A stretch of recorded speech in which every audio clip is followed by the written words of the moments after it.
We're on a mission to find out which part of the world makes the best sandwich.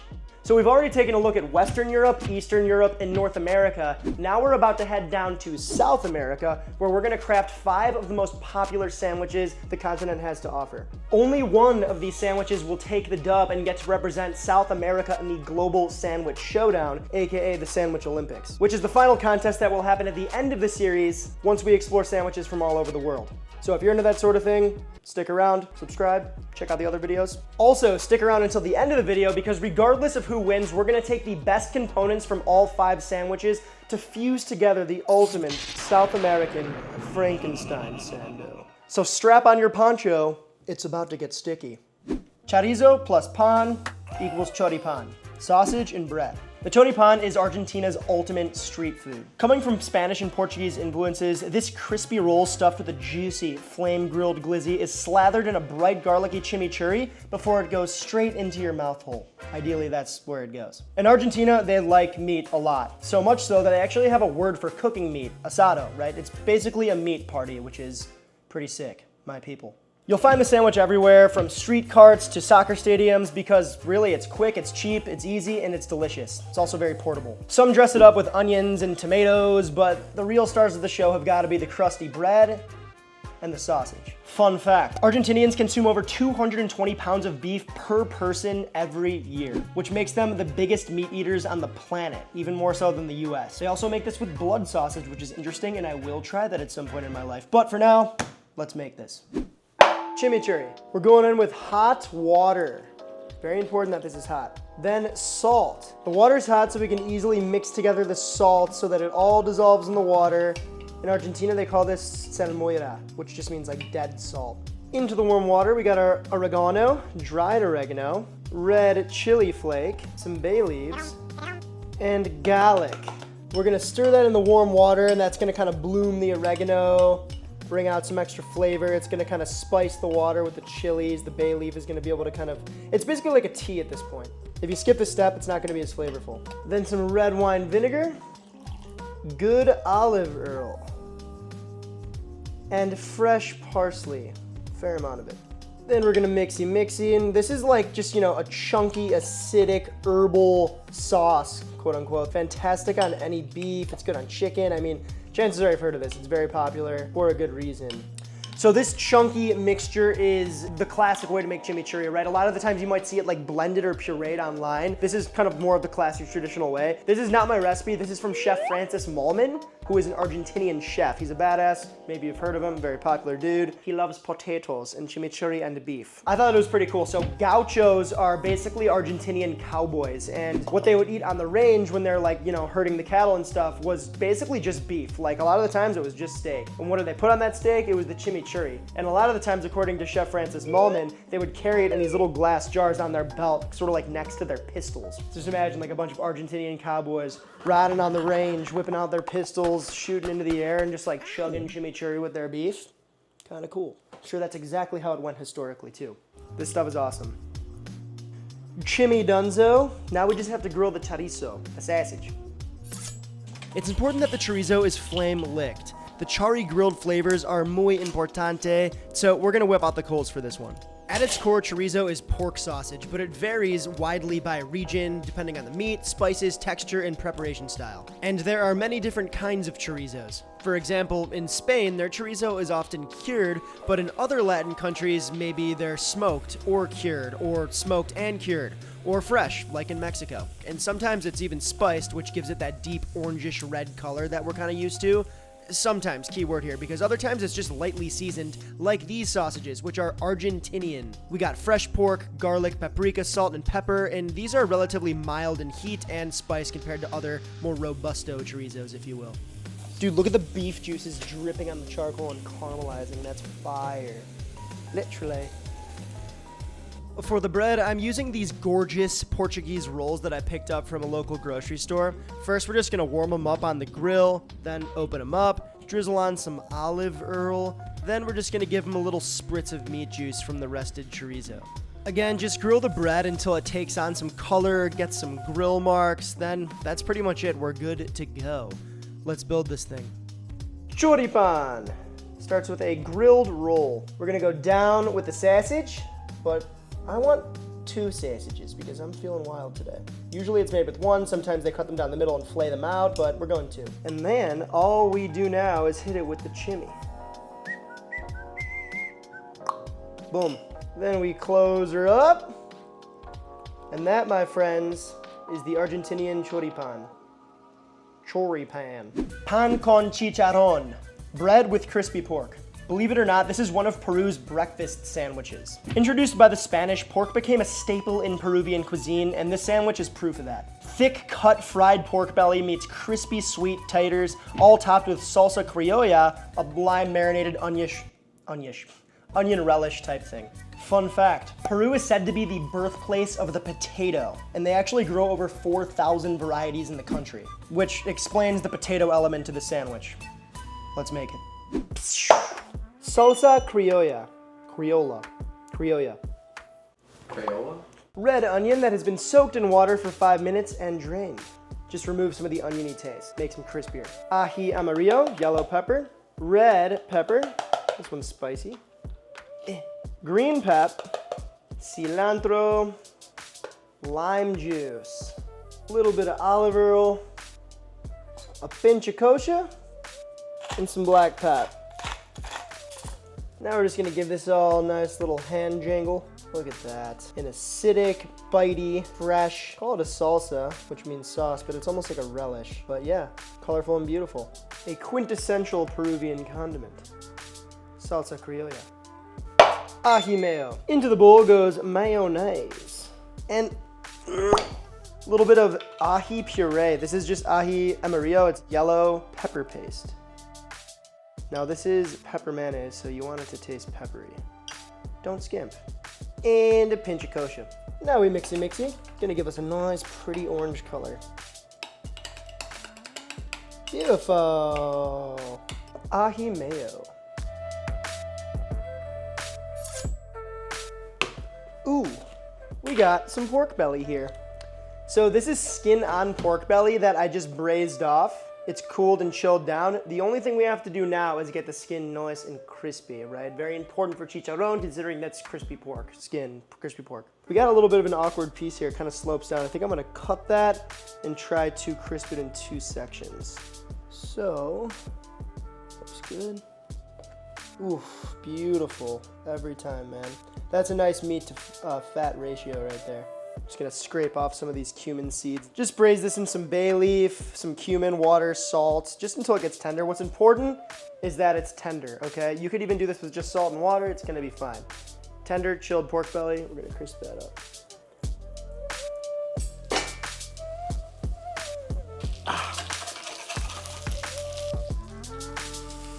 Gonna brown every side now so it gets nice and crisp.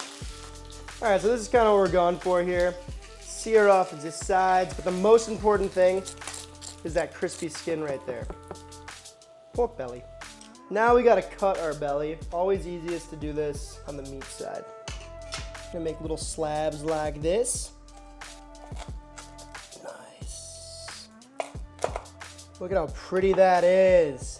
Thing of glory and beauty. So my buddy actually just got back from Peru and had the sandwich like every day he was there. He sent me some videos and pictures and stuff so I can kind of see what's going on here and how they do things, how they move. So the sandwich is largely inspired by that. So shout out Zachary. Thanks, Zach. I love that. Love you so much. Give me keys. Give me love keys. Weird. Thanks, Zach. Thank you. We got our pork. We got our ají mayo. We got our salsa criolla. We're ready to build. Pan con chicharron needs pan. We'll talk about that in a bit. We're gonna go with some of this mayonnaise on both sides, edge to edge. Now we got some fried sweet potatoes. Remember, we do be in Peru. Taters are king. A whole bunch of that delicious, crispy, gooey pork belly. I'm gonna hit that with a pinch of kosher. And the cherry on top, a whole bunch of salsa criolla. Yeah. Top lid on. Boom. Pan con chicharron.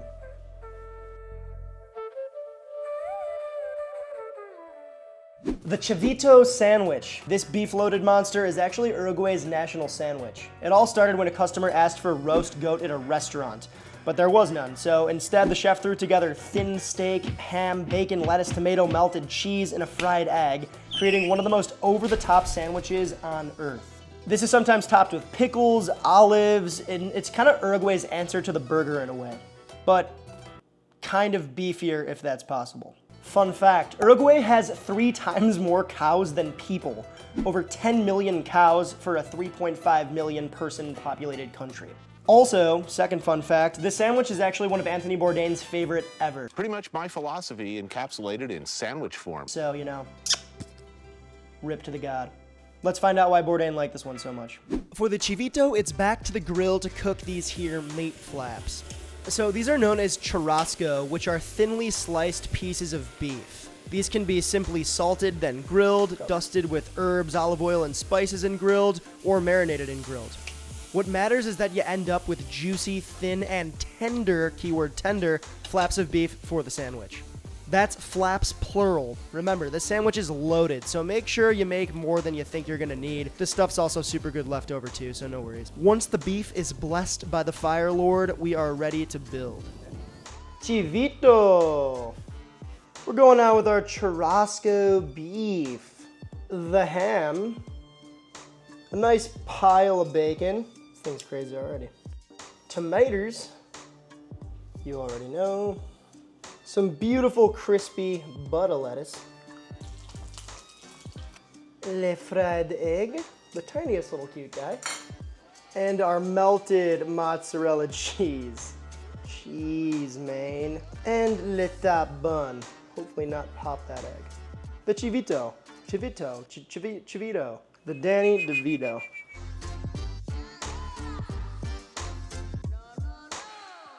Sánguche de Milanesa. Definitely butchered that. Milanese sandwich. This is sort of South America's take on a schnitzel sandwich.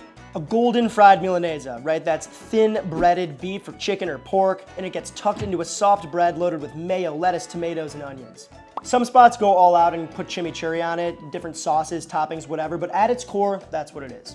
It's a street food staple in places like Uruguay, Argentina, Bolivia, Paraguay, and even up as far as Mexico. Again, it's just thinly sliced protein breaded and fried. Fun fact, Bolivia is home to the largest salt flat on planet Earth. It also produces one of the rarest and most expensive salts, which is pink volcanic salt. Pretty cool. But again, the sandwich is made all over South America. It's not exclusive to one country.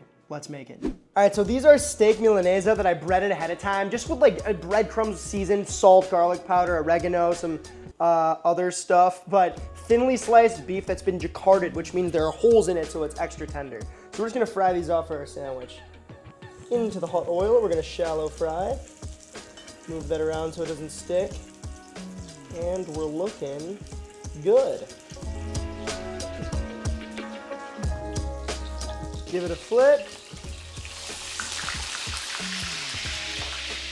Woo! Now it's a party. No party like an oil party. All right. Texans, you agree? Yeah. How we looking?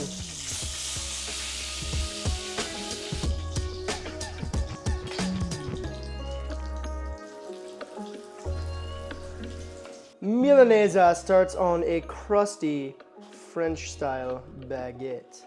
We're gonna go on with some mayonnaise all over the bottom. Spread that mayonnaise. Then the steak Milanesa fits perfectly. Followed by some tomato. Don't forget to season that tomato.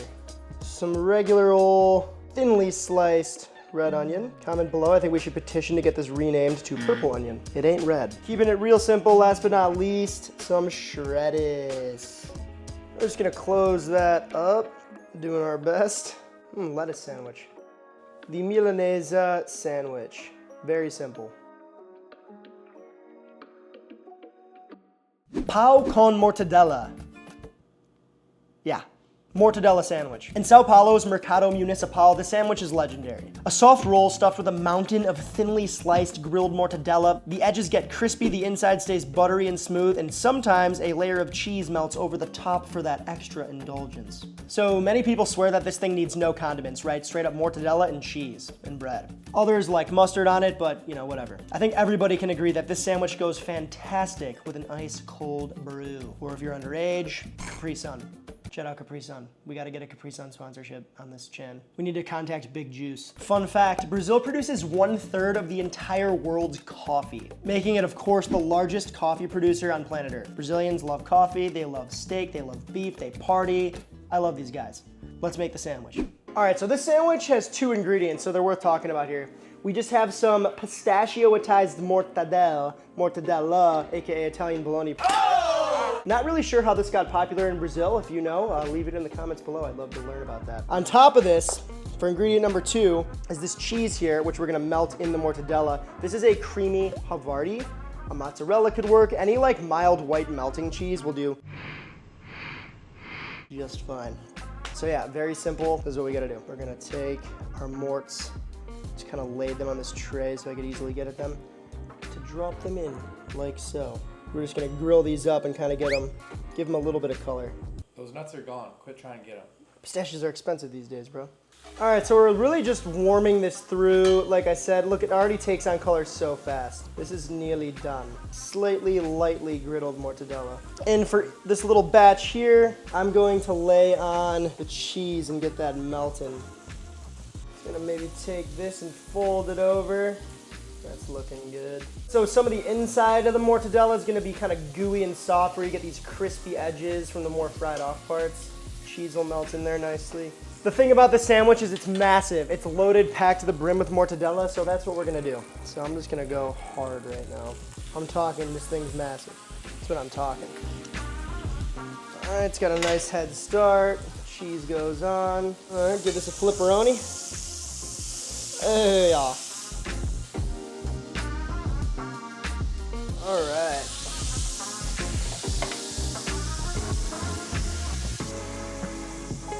Cool. Yep, cheesy mortadella. Let's build. Pau con mortadella sandwich. Starts with a crusty French-style baguette that is soft on the inside. Doesn't get softer than that, boys and girls. This thing is loaded. Oh yeah. Master choli my be holy. Look at that goo bomb right there. Now I do need to be able to close it. So once I fill all these crevasses, I think that's good. We're going to attempt to close this. Ugh. Look at that thing, dude. Actually looks kind of good. Didn't know what to expect with this one. We built all 5 sandwiches. It is now officially TTT. Time to taste. Can you see chips in my mouth? Oh, yeah.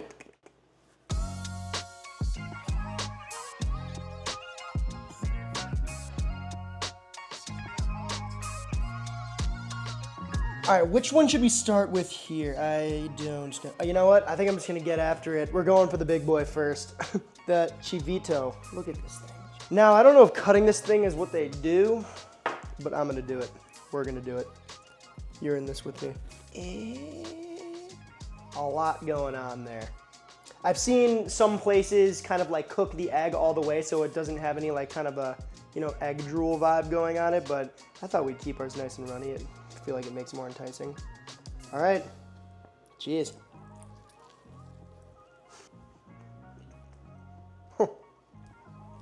Yum. It is really nice though. I mean, there's not much to say. This thing is a meat bomb. I understand why Bourdain probably liked this one so much. He's an indulgent guy. He enjoys his proteins, and this has plenty of that. You got the ham, the smoky bacon that's a little crispy, a little gooey, with that churrasco beef here. All that cheese melted on top of the egg. You got the lettuce and tomato, brighten it up. Now the bread here for this one is interesting. It should be just like kind of like a softer white roll. Honestly, like a burger bun could work, maybe a little more robust. Ciabatta roll would be good. But something that I've noticed for all these sandwiches, a lot of them call for pan francés. Probably saying that wrong, but it's basically just like a South American or Latin country's version of French bread. And that's probably just because of the legacy of like Europe, Spain, France, kind of coming over to South America and leaving a lot of their like bread baking traditions. And then of course these countries making it their own. So a lot of different kinds of bread on the board. We'll have more details on that below. You can check that out if you want. But for this, pretty great start, pretty incredible, definitely decadent. Next up, let's do the pan con chicharron. Look at this. Did I cut those pork bellies a little robusto? Certainly, you could say that, but I think it's gonna taste good if I can get my mouth around it. Why don't we cut into this? All right, let's try to get that in there before we take it open. It's a murder zone over here. All right, cut. And look at that, the perfect cross section. All right, clearly this thing didn't survive the cross section, but we're not in this for beauty, we're in this for deliciousness. So let's see what the pan con chicharron is all about.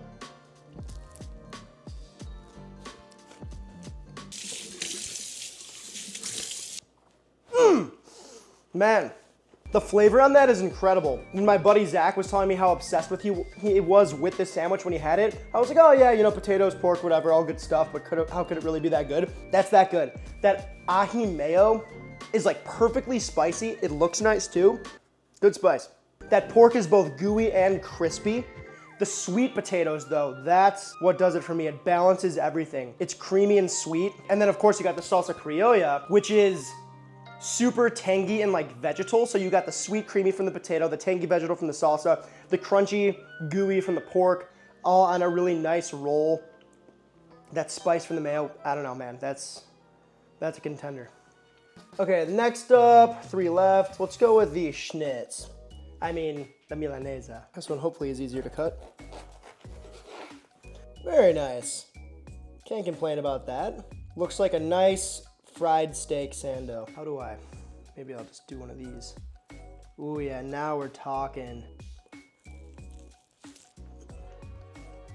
There is absolutely nothing wrong with this. It's definitely probably, maybe, the most simple sandwich on the board. One thing that stands out aside from the beef, which is obvious, and I say this a lot, but the shredded lettuce, the shreddis, it gives texture, like crunch in water, but also I love the flavor. There is flavor there. It's not flavorless. It's this like special, refreshing, like very simple lettuce taste that I love, and it's kind of nostalgic. A little bit of mayo in there, can't go wrong. Milanese sandwich. All right, next up we got the choripan. Look at that thing. Crispy bread, that chimney on there. We're going dual weenies today. Ooh, I love that smell, man.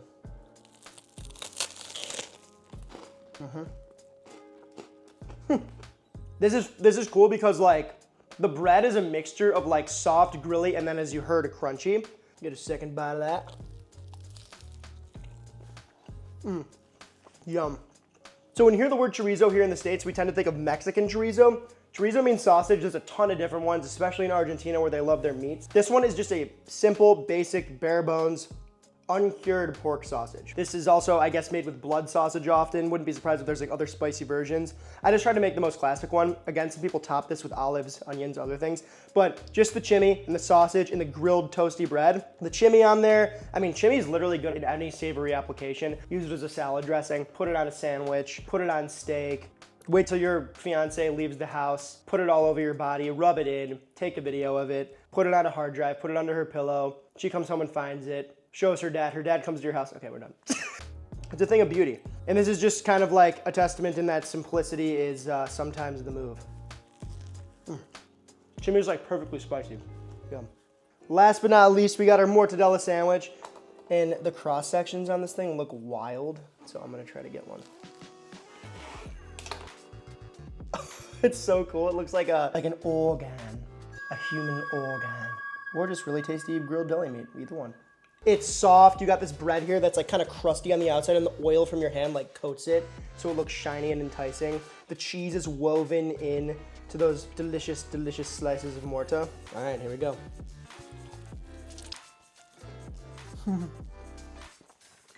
Very satisfying to eat. so soft. There's more than one texture because all of that comes from the outside of the crusty bread. So it's very important that you use crusty bread, but that's still soft on the inside so you're not fighting. Or when you take a bite, the mortadella and the cheese isn't squirting out, right? That mortadella does have textural variation of kind of gooey and also crispy when you fry the outside there. And the Havarti actually does have a nice flavor to it too. It's not just like some boring, mild white cheese. Wow. Was not expecting to like this one as much as I do right now, to be honest. I thought it was just gonna be like whatever. That sound is awesome too. Clip that. There's ways that can be used other than this video. South America, man. Some excellent sandwiches from this continent. I'm not gonna say I wasn't expecting anything good. I didn't know what to expect because the knowledge doesn't run too deep that way, but there's a lot of amazing stuff here. It makes a lot of sense when you think about like which countries these sandwiches come from. So we gotta do the hardest thing now and see which one I like the most. We're gonna rank them. The time has come. We must rank these 1 through 5, of course, 5 being 5th place and 1 being our winner, who's going to represent South America in the final sandwich showdown / Olympics. In 5th place, the number 5, not that I hated this sandwich, but just on this strong board, you know, it's gonna come in last place just for today. It's gotta be the Milanesa. But here's the thing, I love this sandwich. It would be delicious for lunch, for dinner. Hell, I'd even eat it for breakfast. It's just classic, it's simple. But today on the board, it was just a little underwhelming, straight up. The breading on the steak though was nice. I mean, you wouldn't catch me complaining ever eating the sandwich, but 5th place, the Milanesa. Okay, should I remove it? Should I keep, I'm gonna move it back like that. Is that distracting? Does it distract you? Nobody cares. Nobody cares. Nobody's watching this. What are we doing? In 4th place, this is surprising, but it's gonna have to be the Chivito. Bourdain loves the sandwich. I like this sandwich. For me, there's just a little too much going on here. I don't think it like, I don't know if it's like trying to be, it's clearly it's got its own thing. People love this sandwich. It's literally a country's national sandwich, so there's a reason for that. It's tasty, it's delicious. I'd love to try one in the country itself. But again, just a little too much going on. You got the egg, the cheese, the steak, the 3 forms of protein here, which is just a lot. So I don't know. On the board today, right now, in this moment, 4th place, Chivito. Okay, we're entering the podium. Let me readjust here. 1st, 2nd, and 3rd place. We're gonna start with 3rd place, the bronze. It's a toughie, but I'm gonna have to do it. The mortadella sandwich here. Again, was not expecting to like the sandwich as much as I do. I actually thought this was maybe gonna come in one of the 4th or 5th places, but the textural variation, the contrast of gooey to crispy mortadella, the cheese, this bread is perfect for it. It's like a soft French roll that's crispy on the outside, and it's super simple. It's one-sided, but not in like a bad way. I don't even wanna put mustard on this. I would try it with mustard, but I don't think it needs it. It's just so, they figured something out in Brazil, put it that way. 3rd place, the mortadella. Here we go, the silver and the gold. Who will take the W? In 2nd place, the silver, very respectable, a podium winner. It's gonna have to be the choripan. Hear me out, if you've never tried one of these and you're having a cookout anytime soon, make the chimichurri, bring the chorizo, and feed these to your friends, family, and dog, because this is really good. It's an awesome way to kind of break up like the regular Americano grilling vibe of burgers and dogs. Nothing wrong with a glizzy and a burger, but try this out because it's really nice. The chimi, like I said, just goes great on everything. Get good sausage, good bread, GG. So again, very simple. 2nd place, the choripan. Which means in 1st place, the victor, the gold medal winner, pan con chicharron from Peru. Let's go! Go, go, go, go! Peru, Peru, Peru is on fire. Sorry, Dad. Okay, this sandwich, I'm gonna try not to repeat myself, but it's hard. Balanced, gooey meat, crispy skin. When I say crispy, I mean like very, very crispy. Like you can scratch your nails on a crispy. Soft, nice bun. The salsa criolla is so good because it's kind of like pico de gallo, but like stringier. Of course, with the ají chili in there, it's just all those different kinds of chilies in there. It's not only beautiful, but tastes great. It's very refreshing. Helps to wake up the unctuousness from the pork belly. You get the sweetness from the sweet potatoes. And of course, the ají mayo, which again, looks beautiful and is just like that perfect tinge of spice. Everything together on a sandwich. And it's awesome that they eat this for breakfast because this is a great way to start your day. Big fan of the pan con chicharron. So 1st place, your South American champion, right there. The time is upon us. Now we're gonna take the best components from each of these sandwiches and fuse them together to make the ultimate Frankenstein sandwich. We're gonna build this on the same soft and crusty French bread from the Brazilian Mortadela sandwich. Then, hit it with some ají mayo from the Peruvian pan con chicharron, and sweet potatoes, again from the pan con chicharron. Followed by the churrasco beef and butter lettuce from the Uruguayan Chivito. Then, for the final touches, it's the salsa criolla from the Peruvian sandwich and the Argentinian chimichurri. I know, we didn't necessarily add anything from the Milanesa sandwich, but we did add a type of lettuce and mayonnaise, so consider that box checked, I guess. And my God, this thing was delicious. Probably one of my favorite sandwiches of the day, which is kind of crazy to say, but you know what? It's the truth. TY so much for watching here until the end. If you like the video, like the video. If you're new to the Chan, subscribe to the Chan. We'd love to have you. The best way to support us is over on the Patreon, aka the Grocery Fund. It helps us sear the pork belly, make the sandwich, cut the sandwich in half, and shove it inside us. But if you can't support, that's totally fine too, no worries. Come say what up on Discord. We got a fun little community over there. We do giveaways, we talk shop, all of the above, so come introduce yourself. Remember, I'm just one dude with one opinion, so let me know in the comments which sandwich you think looked the best, or if I made them well, if I did not make them well. We're opening the convo. Also, keep your head on a swivel for the next Sandwich Olympics episode. It's gonna be a good one. We're almost at the end here, so tune in, stay tuned. That's all I got for you, so until next we meet. Adios.